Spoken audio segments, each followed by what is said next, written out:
बोल बेटा क्या वजह है?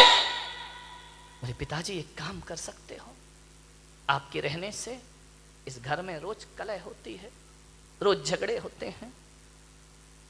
बाप समझ गया। बाप ने कहा बेटा आगे मत बोल, एक शब्द भी मत बोलना आगे, एक शब्द भी ये बाप बर्दाश्त ना कर पाएगा। तू जो कहने जा रहा है वो निर्णय मैंने पहले ही ले लिया है, रात ही मैंने निर्णय ले लिया है कि अब मुझे ये घर छोड़ देना चाहिए। अब इस घर में रहने लायक मेरे नहीं है, ये नरक हो चुका मेरे लिए, मैं जा रहा हूं बेटा। बच्चे ने इतनी हिम्मत नहीं हुई कि पिताजी ऐसा मत करो। जाने लगा वो बूढ़ा।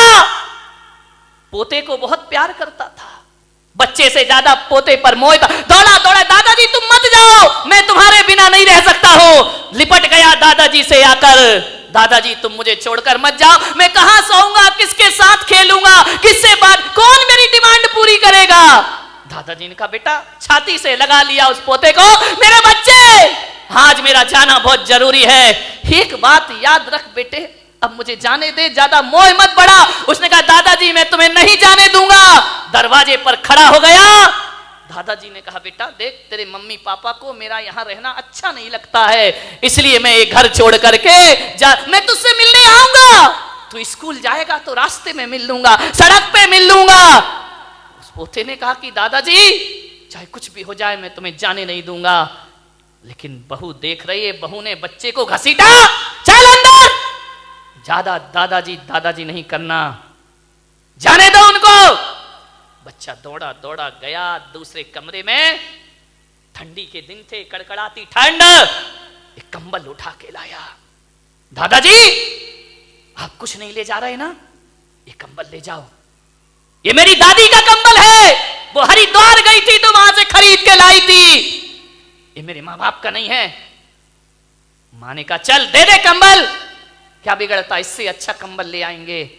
दादाजी के कंबल दिया पोते ने, उसने छाती से लगाया कंबल को। यही मिला उसे पूरी जिंदगी में, जिसके लिए मकान दुनिया सब कुछ बसाई, ये कंबल हाथ लगा है लास्ट में। क्या मिलता है इस आदमी को? कुछ नहीं। कंबल ले जाने लगा, पोता आया, बोले ठहरो दादाजी, ऐसे मत जाओ, आप जा रहे हैं, आपने मकान अपने बच्चे को दे दिया, ये सारा पैसा बहू को दे, मुझे क्या दिया आपने? अरे उसने कहा तू तो अभी बहुत प्यार कर रहा था बेटा, मेरे पास क्या है, ये माँ बाप तेरे हैं, ये मकान तेरा। नहीं दादाजी, आपसे मैं बहुत प्यार करता हूं, थोड़ी निशानी मुझे आपकी चाहिए। क्या लेगा बच्चे मेरे से, मेरे पास कुछ नहीं है। कैंची लेकर आया, कंबल को आधा काट दिया। माँ ने कहा पागल, ये कंबल क्यों काटा है? ना तेरे काम का रहा ना दादाजी के काम का रहा, दो टुकड़े कर दिए। बोले माँ मैं जानता हूं ये कंबल दादाजी के काम का तो नहीं रहा, लेकिन मेरे बहुत काम का है कंबल। बोले क्यों? बोले जैसे आप दादाजी को घर से निकाल रहे हो, और बड़ा होकर जब मैं तुम्हें निकालूंगा तो आधा कंबल तुम्हारे बहुत काम आएगा जिंदगी में, ध्यान रखना। मान्यवर, उस बूढ़े बाप की आंखें डबडबा गईं।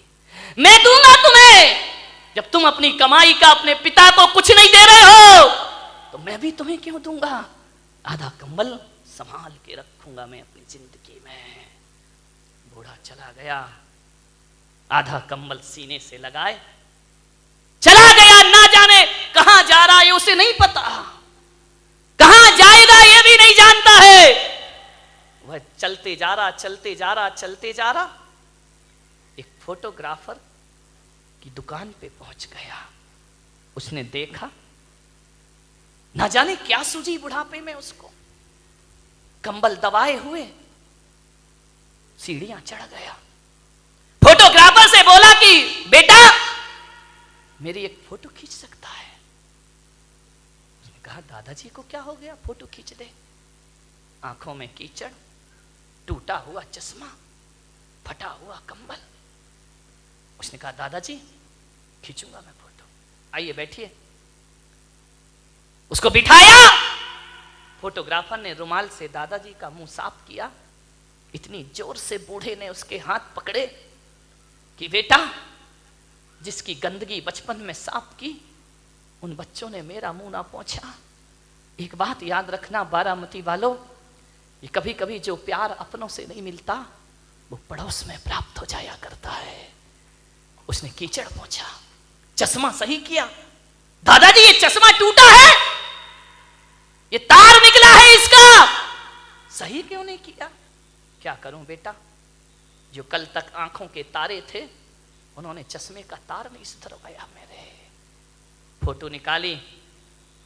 फोटो निकालने के बाद दादाजी ने अपने जेब में हाथ डाला, एक फटा पुराना 5 का नोट निकाला। बोले बेटा ये ले ले।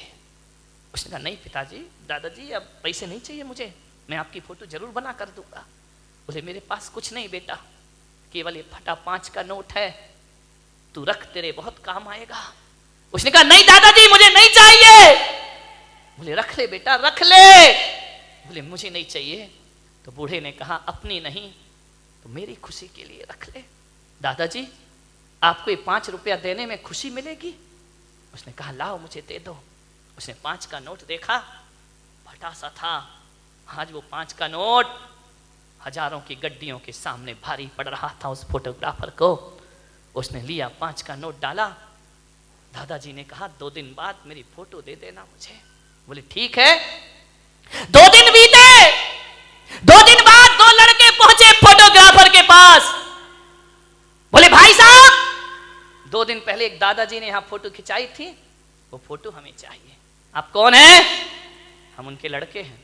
ये डॉक्टर है, इंजीनियर है। आप उनके लड़के हैं? आपको कैसे पता कि फोटो खिंची है? बोले बड़ा अफसोस है कि जिस दिन मेरे पिता तुम्हारे यहां से फोटो खिंचा के जा रहे थे और इन सीढ़ियां उतर रहे थे, आगे पहुंचे हैं और एक जोरदार ट्रक की टक्कर में उनका एक्सीडेंट हुआ और वो दुनिया में नहीं रहे। जब हमें सूचना मिली हम गए, जब तक प्राण पखेरु उड़ गए। उनके कुर्ते के जेब में तुम्हारी दुकान की रसीद पड़ी थी, बस वही रसीद लेकर हम तुम्हारे यहां आए हैं। वो फोटो तो दिखाओ जरा। फोटो दिखाई। अरे ये फोटो खींची है तुमने?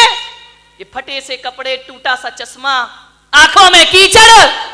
बोले एक काम करो, कंप्यूटर का जमाना है, इसमें एडिट कर दीजिए, अच्छी शेरवानी पहना दो इनको, सोने की चेन डाल दो गले में, एक अच्छी कुर्सी पर इन्हें बिठा दो, इनका चेहरा थोड़ा सा बदल दो। उसने कहा भाई साहब बहुत पैसा लगेंगे। बोले देंगे। 5,000 रुपए लगेंगे। बोले देंगे 5,000 रुपए। ये वो औलाद जिसने जीते जी बाप को 5 रुपए नहीं दिए, वो 5,000 की फोटो ले रही है। उस आदमी ने पूछा कि आप इतनी बड़ी फोटो क्यों बनवा रहे हो? बोले परसों हमें इनका उठावना करना है, इस समाज में हमारी इज्जत का सवाल है, ध्यान रखिए। हम उनकी ऐसी फोटो नहीं लगा सकते हैं, हमारा भी स्टेटस है, हमारा भी स्टैंडर्ड है। सारी समाज हमारे यहाँ आएगी। जितनी सुंदर फोटो बना सको फोटो बना दीजिए। कल सारे लोग श्रद्धांजलि सभा में उपस्थित होंगे। ये है माँ बाप का सम्मान। फोटोओं पर फूल चढ़ाने वालों, जीते जी 2 शब्द प्यार से नहीं बोलते हो। कैसी औलाद है कि जीते जी बाप के लिए नए कपड़े नहीं आते, मर जाए तो नया कफन खरीदने दौड़ते हो। ध्यान रखिए मेरे भाई, आपसे निवेदन है, लाशों पर फूल मत चढ़ाना कोई बात नहीं है, जीते जी बाप से फूल जैसी बातें जरूर किया करो, तुम्हारा जीवन सार्थक होगा। यह संस्कृति होना चाहिए भारत की। मेरे सानिध्य में मुझे बड़ा दुख है कि मैं संत होकर मुझे एक वृद्धाश्रम बनाना पड़ा जहां बुजुर्ग लोग रहा करते हैं। ऐसे ऐसे लोग आते हैं मेरे पास आंसू बहाते, अरे घर की दुनिया से बाहर निकल के देखो, अपने ही घर को दुनिया मत समझिए।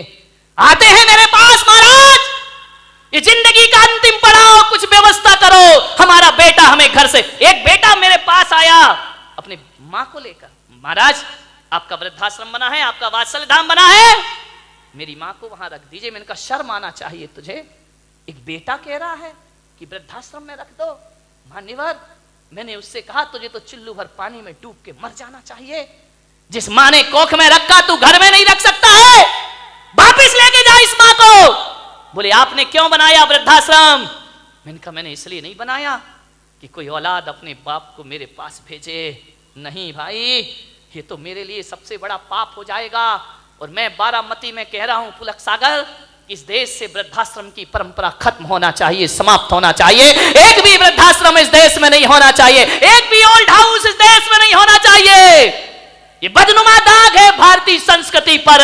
लाल किला शान हो सकता है, कुतुब मीनार शान हो सकती है, ध्यान रखना ताजमहल शान हो सकता है देश की, लेकिन वृद्धाश्रम देश की शान नहीं है।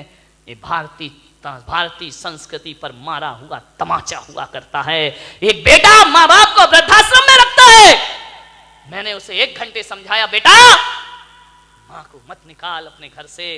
1 घंटे मैंने उसे समझाइश दी, वो अपनी माँ को वापस ले गया। ध्यान रखिए मान्यवर, मैं एक भावना रखता हूं, मेरा और हम जैसे संतों का जीना सार्थक हो जाएगा जब वृद्धाश्रम रातों रात खाली हो जाएगा। मेरे भाई, हर बेटा अपने माँ बाप को अपने घर ले जाए। कौन सी शान है ये? मैंने बनाया है इसलिए बनाया कि उन बुजुर्गों को सहारा दूं जिनके औलाद नहीं है। ध्यान रखिए, औलाद होने के बाद माँ बाप हमारे पास आए शरण में, बेकार की जिंदगी है ये, ध्यान रखिए। आपसे निवेदन है, एक बूढ़ी मां जिसने औलाद को पढ़ाया लिखाया, लेकिन वो औलाद उस मां से नफरत करती थी। धिक्कार है वो औलाद जो मां से नफरत करती है, पिता से नफरत करती है। यही नफरत थी उसे बस। वो कहता था, मां तू मेरे सामने मत आया कर, तू मनहूस है, मैं तेरा चेहरा देखना पसंद नहीं करता हूं। मां रो लेती चुपके चुपके, पाल पोस के बड़ा किया, पढ़ाया लिखाया। औलाद कह रही, हम तेरा चेहरा देखना नहीं चाहते, तू हमारे सामने मत आया कर। मां आती, मां की ममता थी बेचारी, क्या करे, स्कूल जाती, टिफिन देने जाती, बच्चे का भोजन देने जाती। बच्चे से कोई पूछता कि ये बुढ़िया कौन है, तो मालूम है वो ऐसी औलाद, ऐसी कायर औलाद जो अपने दोस्तों को कहता कि नौकरानी है जो हमारे घर से हमें टिफिन ला के देती है। मां जब सुनती तो सीना छलनी हो जाता उसका, ये नौकरानी है, ये काम वाली है, घर में आके झगड़ा करता, तू टिफिन लेके मत आया कर मेरे स्कूल में, मुझे बहुत नफरत है तुझसे। ऐसी औलाद जिसके लिए ईश्वर के सामने हाथ फैलाए, आज वही ईश्वर का वरदान उसे अभिशाप लग रहा है। औलाद पसंद नहीं करती है। एक बात ध्यान रखना, मां कैसी भी हो, मां तो मां होती है मेरे भाई। मां काली हो, मां गोरी हो, मां बदसूरत हो, एक बात ध्यान रखना, मां की सूरत नहीं देखी जाती, मां का दिल देखा जाता है मेरे भाई दुनिया में। इसलिए नफरत थी उसे कि उस मां की एक आंख नहीं थी। तू कानी है, मेरे सामने मत आया कर। मां रो लेती चुपके चुपके,